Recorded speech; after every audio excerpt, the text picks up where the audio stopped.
This is one of the reasons I'm a very strong advocate of installing a carbon monoxide detector in your van or vehicle if you're living in it. I don't know if you can see all that exhaust coming from that truck right there. Your own vehicle will produce carbon monoxide while it's running, as any other vehicle will when it's burning things. And some of you might be thinking, well, when I'm sleeping in my vehicle, I'll have the engine shut off. And if you're stealth camping in a parking lot somewhere, the car that pulls up next to you might sit there with their engine running all night. Like they sit there and they talk or whatever, and they leave the engine running. And their exhaust will come out of their car and possibly seep into yours while you are sleeping. And that's why it's important to give yourself a little bit of a safety by installing a carbon monoxide detector. I was reading on the internet about this 26-year-old woman and a 30-year-old man who died sitting in their SUV talking.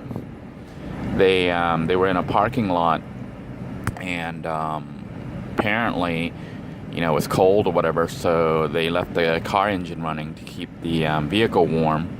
They even went so far as to open the windows, to make little cracks in the windows to have some ventilation. The problem was there was an exhaust leak in their SUV, and both people were found dead of carbon monoxide poisoning.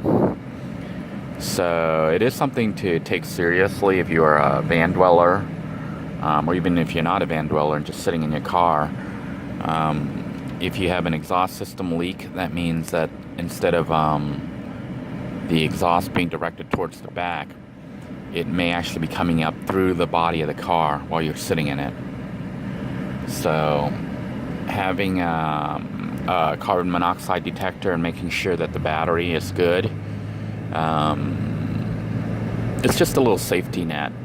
And speaking of batteries, I probably should change mine out. I'd recommend changing it out maybe once every 6 months or something. At the very least, maybe once a year.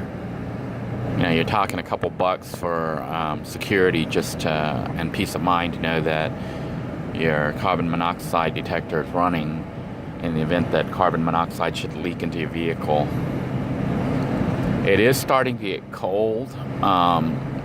I know some of you up north are like freezing, so you're thinking, oh, Denoy is nuts. He thinks it's cold at like 55, 65 degrees. But Florida temperature here in Central Florida has been dropping, I think, to the like 65 at night. Maybe 60s, maybe even 55, I don't know. But it's been feeling really cold. And I am planning on urban camping in this vehicle and rusty iron van. So you'll get to see how I deal with the cold. Fortunately for me, it's not like those of you up north who have to deal with like sub-freezing temperatures. But we're going to talk a little bit about staying warm and what I think, are doable solutions. And I might even try some experiments just to see what would work and what wouldn't.